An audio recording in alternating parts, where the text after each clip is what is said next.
그럼 우리가 지난 시간에 살핀 것처럼 야곱이 야복강 나루터에 홀로 남았습니다. 홀로 남았다. 모든 인간적 계획이 끝을 의미합니다.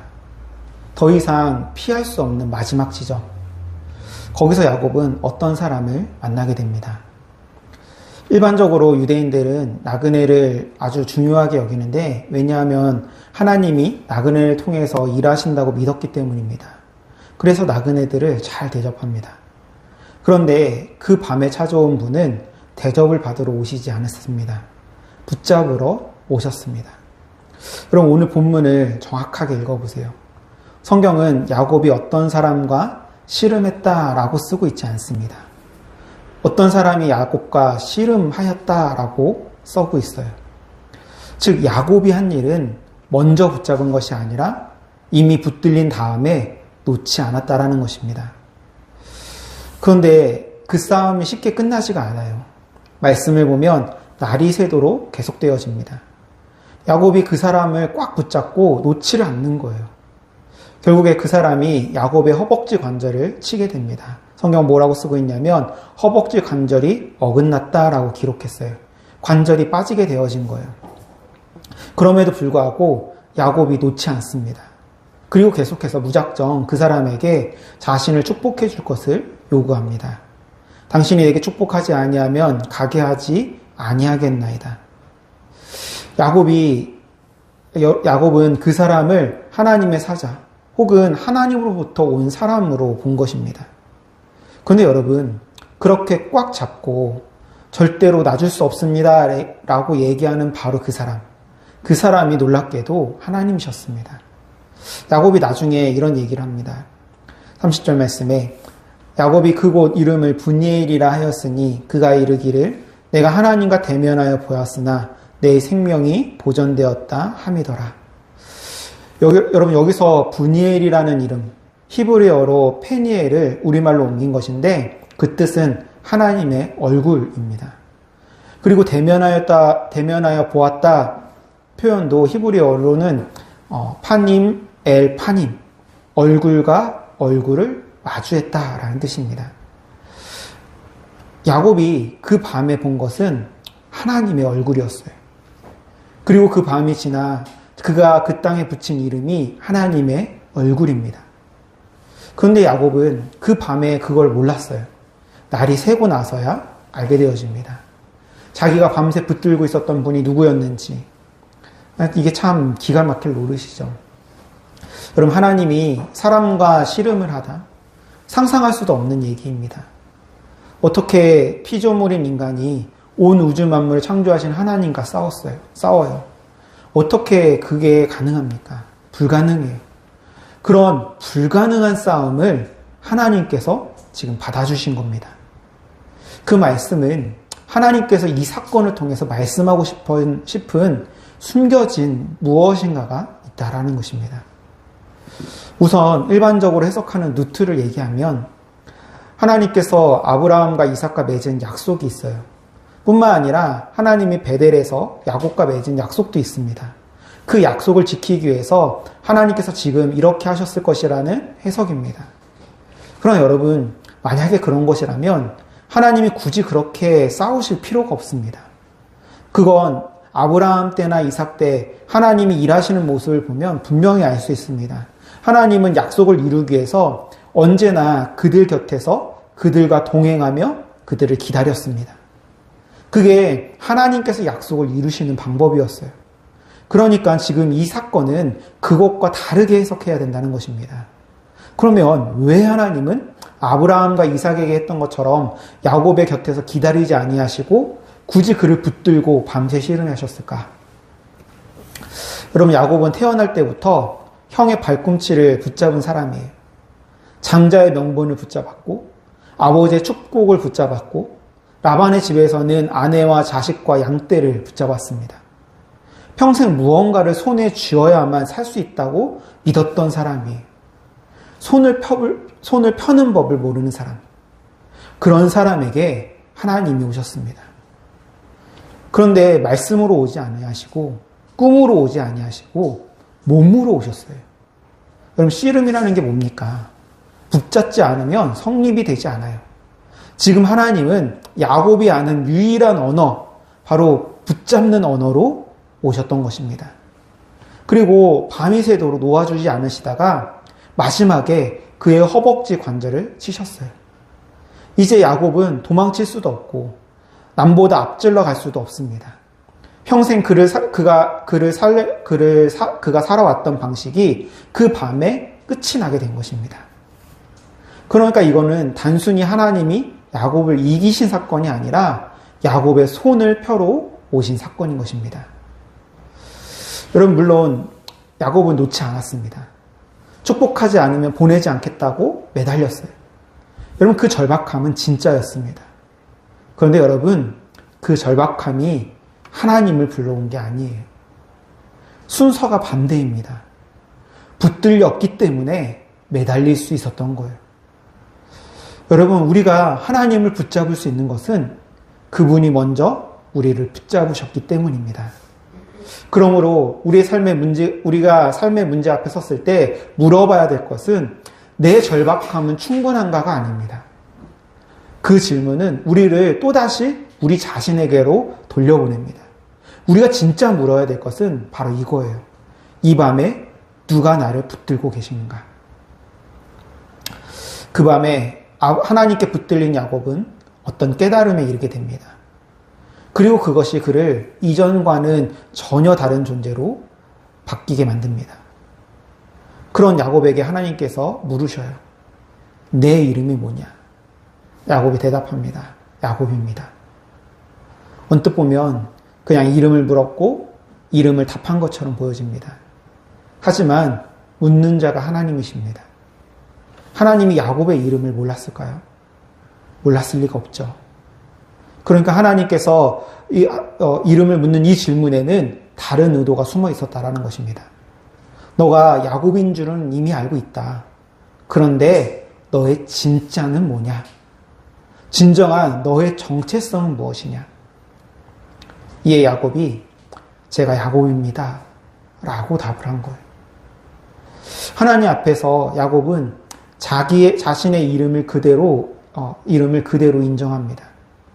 발꿈치를 붙잡고 남을 앞지르고 자기 것을 얻기 위해서 수단과 방법을 가리지 않았던 그 야곱입니다.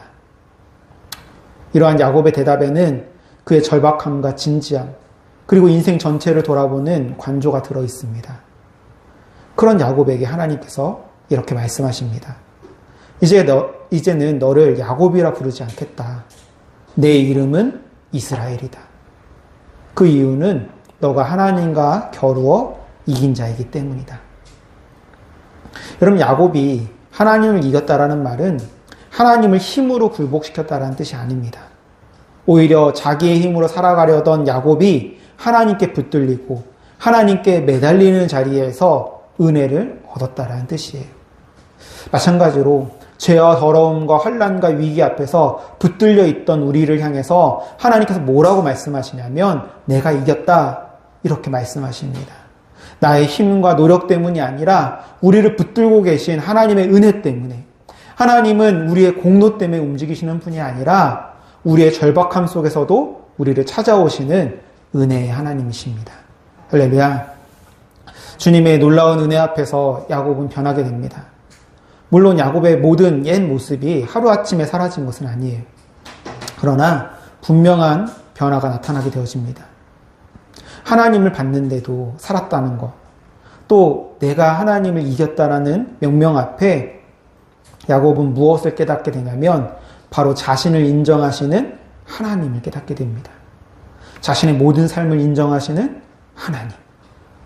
그 순간 하나님 앞에 야곱은 새로운 존재로 변하게 됩니다. 그동안 자신을 지키기 위해서 세웠던 계획과 계산을 내려놓기 시작해요. 그가 원래 어떤 계획을 세워요? 우리가 지난 시간에 살펴봤잖아요. 자신의 무리를 두 때로 나누고 한때를 치면 한때는 남겨둘 계획을 세웠습니다. 그 나머지 한때도 다시 새로운 등분을 하게 합니다. 자신의 종들과 종들의 자녀들을 앞쪽에 배치하고, 그리고 그 뒤에 레아와 그 자녀들, 그 뒤로 자신이 사랑하는 라헬과 그 자녀 요셉, 그리고 맨 마지막에 자기가 있는 거예요. 이렇게 어떻게든 자기는 살아보려고 계획을 세웠던 야곱이 이제는 더 이상 자기 자신을 뒤에 숨기지 않고 무리 앞으로 나아가게 되어집니다. 33장 1절부터 읽어볼게요. 야곱이 눈을 들어보니 에서가 400명의 장정을 거느리고 오고 있는지라. 그의 자식들을 나누어 레아와 라헬과 두 여종에게 맡기고 여종들과 그들의 자식들은 앞에 두고 레아와 그의 자식들은 다음에 두고 라헬과 요셉은 뒤에 두고 자기는 그들 앞에서 나아가되 몸을 7번 땅에 굽히며 그의 형 에서에게 가까이 가니. 야곱은 자신이 세운 계획을 버리고 가장 앞으로 나아갔습니다. 뻔히 에서가 자신을 죽이러 오고 있는 것을 알았어요. 그런데 죽음을 각오하고 그 앞으로 나아가는 거예요. 그렇게 나아가는 야곱을 에서가 어떻게 맞이했습니까? 33장 4절 말씀입니다. 에서가 달려와서 그를 맞이하여 안고 목을 어금 맞추어 그와 입 맞추고 서로 우니라. 할렐루야. 야곱이 온다는 소식을 듣고 에서가 400명을 이끌고 나왔어요. 결코 좋은 마음으로 오지 않았을 거예요. 여차하면 야곱과 그 식솔들을 다 죽일 수도 있었습니다. 그런데 야곱에 대한 에서의 태도가 예상과 달리 호의적인 거예요. 아니, 분명 굉장히 분노하며 왔을 텐데 왜 에서가 이렇게 행동한 것일까? 오는 도중에 야곱이 보낸 선물에 감동을 받은 걸까요? 그렇지 않습니다. 본문의 순서를 보세요. 에서가 달려 안고 입을 맞추고 함께 운 것이 4절이고 예물의 이야기가 나온 것은 8절 이후입니다. 화해가 먼저였고 예물은 나중이었습니다. 즉 에서의 마음을 돌린 것은 선물이 아니었다라는 것입니다. 그러면 왜 에서의 분노가 누그러지게 된 것일까? 자기는 그들 앞에서 나아가되 몸을 7번 땅에 굽히며 그의 형 에서에게 가까이 갔다. 여기서 7번 땅에 굽히며 이 부분이 심상치가 않습니다. 일반적으로 이 부분의 번역은 7번 절하다 이렇게 해석합니다. 그러나 히브리어 성경을 읽어보게 되면 에후, 자기는 아바르, 건너가다, 넘어가다 라는 뜻입니다. 리프넴, 그들 앞에서 와이쉬타우, 몸을 굽히며 아르차, 그 땅에 직역하면 자기는 그들 앞에서 몸을 굽히며 그 땅에 나아가다입니다. 여러분, 중요한 것은 야곱이 어디에서 어디로 나아갔냐는 것입니다. 여러분, 야곱이 원래 어디 있었어요? 맨 뒤에 있었습니다. 종들, 레아, 라헬과 요셉, 그리고 그 뒤에 자기. 그런데 33장 3절은 야곱이 그 자리를 넘어갔다라고 기록합니다. 맨 뒤에서 맨 앞으로 건너간 거예요. 자기가 짜놓은 생존 계획의 맨 끝자락을 버리고 반대편 끝으로 걸어 나오게 된 것입니다. 그리고 그 걸음이 어떤 걸음이었습니까? 32장 31절 말씀. 그의 허벅다리로 말미암아 절었더라. 절뚝이며 절뚝떨뚝거리면서 앞으로 나온 것입니다. 그리고는 땅에 몸을 굽히기를 7번 형에게 가까이 이르기까지 그렇게 했습니다. 여러분 야곱이 그렇게 빼앗고 싶어 했던 축복의 내용이 무엇이었는지 기억하십니까? 창세기 27장 29절 말씀에 내가 형제들의 주가 되고 내 어머니의 아들들이 내게 굴복하며 형의 주인이 되게 해달라는 축복이었어요. 형이 내게 굴복하게 해달라는 겁니다. 근데 지금 보세요. 그 축복을 손에 쥔 사람이 형 앞에서 땅에 엎드립니다. 한 번도 아니고 7번을. 빼앗은 축복과 정반대의 자세로 형에게로 나아가고 있는 거예요. 그 야곱을 바라보면서 형 에서의 마음에 무슨 마음이 들었겠어요? 측은지심이 생긴 거예요. 그래서 에서가 야곱을 받아들일 수 있었던 것입니다. 그러나 여러분, 그것만으로는 충분한 설명이 되지 않습니다. 또 다른 이유가 있어요. 저는 형 에서가 이 야곱의 모습, 단순히 쩔뚝거리는 외적인 연약함 때문이 아니라 야곱이 그와 같은 모습을 바라보면서 야곱의 또 다른 것을 보았을 것이라고 생각합니다. 무슨 얘기냐면 에서가 알고 있었던 야곱은 어떤 사람이었냐면 약삭 빠르고 잔꾀가 많고 자기중심적이고 자기 연민에 빠져있고 또 어떤 수단과 방법을 써서라도 앞에 있는 상황만 모면하면서 자기의 목적을 성취하는 그런 모습으로 야곱을 알고 있었어요. 그런데 에서가 지금 보고 있는 야곱은 그런 야곱이 아닌 거예요. 이미 약복강 나루터에서 하나님을 만났고 목숨을 하나님께 맡긴 상태이고 자기 힘으로 자기를 지키려던 방식을 내려놓은 상태였어요. 그러니까 그의 얼굴과 그의 삶과 그의 언어와 그의 몸짓 속에는 이전과 전혀 다른 모습들이 새겨져 있었던 거예요. 에서는 야곱의 그 모습 속에서 그것을 발견했을 것입니다. 아니, 하나님께서 그로 하여금 그걸 보게 하였을 것이에요. 분명 죽이고 싶었는데, 그런데 지금 내 앞에서 쩔뚝거리며 나오는 연약한 모습, 그리고 그 속에 비춰지는 변화된 야곱의 모습 속에서 에서는 무엇을 보았냐면 동생을 본 것입니다. 원수가 아니라 내 동생, 내 사랑하는 동생을 본 거예요. 조금 뒤 9절에서 에서가 이렇게 야곱을 부릅니다. 에서가 이르되 내 동생아 내게 있는 것이 족하니 내 소유는 내게 두라. 내 동생아. 여러분 20년 전 에서가 이 말을 마지막으로 쓴 자리가 어딘지 아십니까? 창세기 27장 41절 말씀이에요. 내가 내 아우 야곱을 죽이리라. 죽이겠다라는 문장 안에 있었던 내 아우가 20년 만에 내 동생아 내게 있는 것이 족하니로 돌아오게 된 거예요. 같은 말인데 완전 다른 말입니다. 그러니까 그를 끌어안는 거예요. 에서가 달려와 그를 맞이하고 안고 목을 어금 맞추어 그와 입 맞추고 서로 우니라. 할렐루야. 여러분 모든 것이 회복되는 순간이었습니다. 여러분 이게 별거 아닌 것처럼 보이지만 사실 기적이에요. 뭐 바다가 갈라지고 하늘이 열리고 이런 게 기적이 아니라 이처럼 사람이 변하는 게 진짜 기적이에요. 여러분도 경험해 보셔서 아시잖아요. 사람의 마음이 얼마나 변하기 힘든지. 그런데 여러분 야곱이 변했다는 것을 우리가 어떻게 압니까? 느낌으로 아는 게 아니에요. 오늘 본문이 한 문장으로 보여주고 있습니다. 5절 말씀이에요. 에서가 너와 함께한 이들은 누구냐라고 묻자 야곱이 뭐라고 대답합니까? 하나님이 주의 종에게 은혜로 주신 자식들이니이다. 여러분 사실 야곱이 이런 말을 처음 한 것은 아니에요. 바로 전날 밤 기도에서도 주께서 주의 종에게 베푸신 모든 은총이라고 고백했습니다. 그런데 그건 하나님께 드린 기도였어요. 골방에서 혼자 한 말이었다고요. 그런데 지금은 달라요. 자기가 속인 형 앞에서 400명의 장정 앞에서 쩔뚝거리는 몸으로 서서 고백하고 있는 거예요. 내가 얻은 게 아니라 하나님이 주셨습니다. 골방에서만 하던 고백이 형 앞에서 선포되어지게 된 것입니다. 여러분 사람이 변한다는 게 이런 겁니다. 성격이 온순해지는 게 아니에요. 자기의 인생을 이야기하는 문장의 주어가 바뀌는 거. 여러분 이게 진짜 기적입니다. 그렇게 인생의 주어가 하나님께로 바뀌자 보는 눈이 바뀌게 되어집니다. 10절 말씀입니다. 내가 형님의 얼굴을 배운 즉 하나님의 얼굴을 본 것 같사오며. 할렐루야. 얼굴. 앞서 약복강에서 나왔던 바로 그 단어입니다.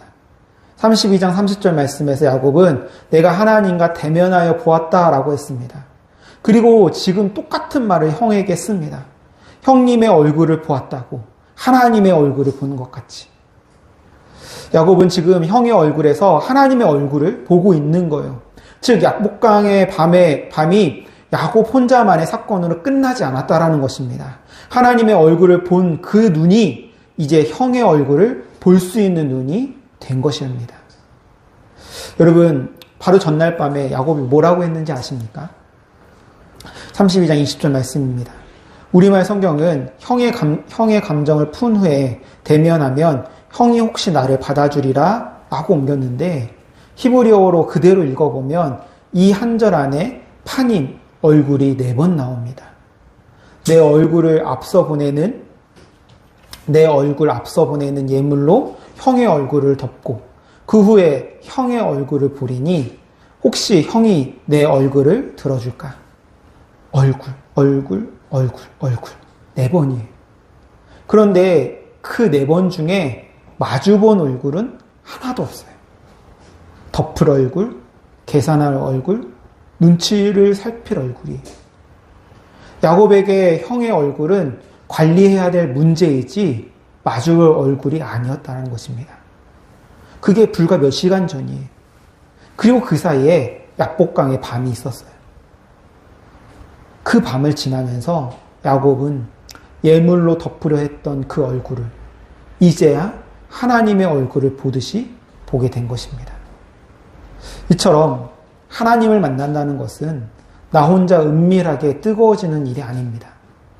하나님의 얼굴을 본 사람은 반드시 옆에 사람의 얼굴을 다시 보게 돼요.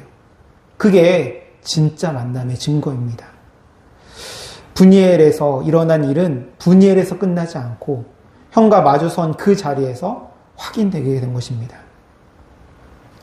여러분, 이 세상이 엉망진창이 되어가는 이유가 뭘까? 하나님을 만나지 못한 거예요. 이 세상에 많은 목사나 장로, 집사, 권사 등등이 하나님의 사람들이라고 얘기하는 자들이 거짓과 불의와 더러움을 행하는 이유가 뭐냐?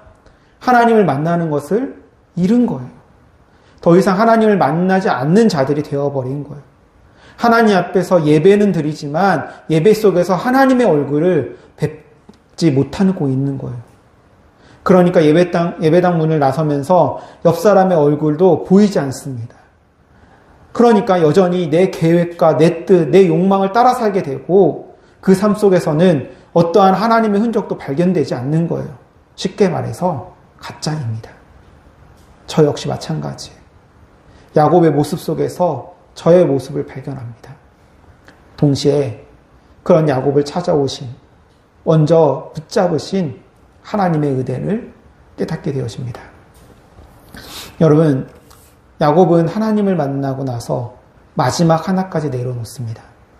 자신에게 가장 중요한 것, 아버지를 속이고 사랑하는 어머니를 떠나면서 그리고 20년이 지나도록 집으로 돌아가지 못하고 꼭 쥐고 있었던 것, 그게 뭐냐 하면 아버지 이삭으로부터 받은 장자의 축복이었습니다.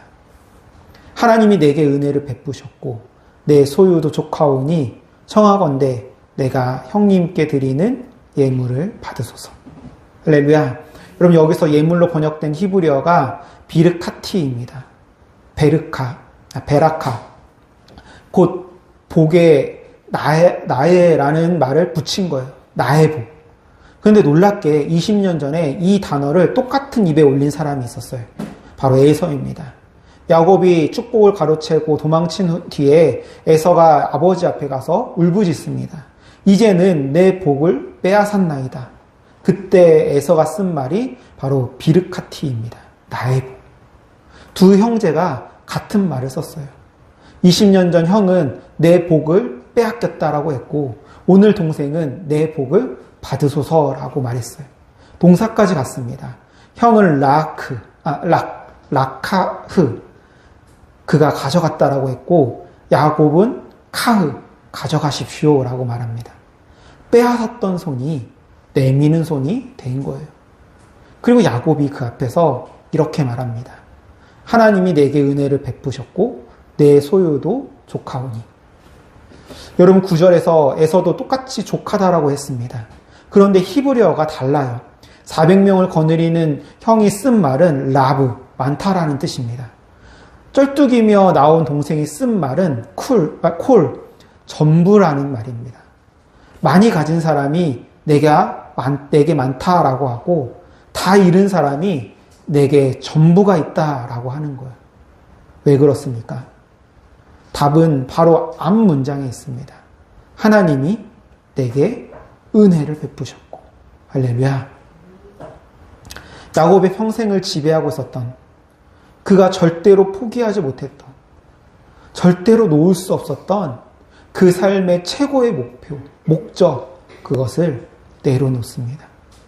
약복강에서 하나님을 만나고 난 다음에 그가 평생에 붙잡고 있었던 복, 베라카를 형님께 돌려드려요. 왜냐하면 진정한 복은 하나님이시니까. 하나님이 내 삶의 최고의 복임을 깨달았기 때문입니다. 평생 무엇인가를 쥐어야만 살 수 있다고 믿었던 손, 펴는 법을 모르던 손, 그 손이 약복강에서 하나님께 붙들리자 비로소 펴지게 된 것입니다. 형에게 복을 내미는 손으로 펴졌어요. 그럼 무엇을 결심해서가 아닙니다. 그 손이 이미 하나님으로 채워졌기 때문에 그렇습니다. 여러분, 저는 이 장면을 볼 때 한 분이 떠오릅니다. 쩔뚝이며 자기의 복을 내밀며 형에게 나아가는 야곱. 이건 훨씬 뒤에 있을 어떤 일의 그림자입니다. 그는 근본 하나님의 본체시나 하나님과 동등됨을 취할 것으로 여기지 아니하시고 오히려 자기를 비워 종의 형체를 가지사. 할렐루야. 야곱은 빼앗은 복을 돌려주었습니다. 그런데 예수님은 빼앗은 적도 없는 복을 내려놓으셨어요. 처음부터 자기 것이었던 하늘의 모든 영광을 내려놓으셨어요. 그리고 우리를 향해 나아오셨습니다. 야곱이 절뚝거리며 형에게 나아갔다면 예수님은 십자가를 지고 우리에게로 나아오셨습니다. 왜? 우리의 손에 복을 지어주시려고. 이는 그리스도 예수 안에서 아브라함의 복이 이방인에게 미치게 하고 또 우리로 하여금 믿음으로 말미암아 성령의 약속을 받게 하려 함이라. 할렐루야. 야곱이 형에게 내밀었던 그 복이 결국 예수 그리스도 안에서 우리에게까지 오게 된 것입니다. 사랑하는 여러분, 여러분의 손에는 지금 무엇이 쥐어져 있습니까? 하나님이 없어도 그것만은 놓을 수 없다라고 생각하는 것은 무엇입니까? 그 손을 억지로 펴려고 하지 마십시오. 펴지지 않습니다. 야곱의 손도 그가 결심해서 펴진 게 아닙니다.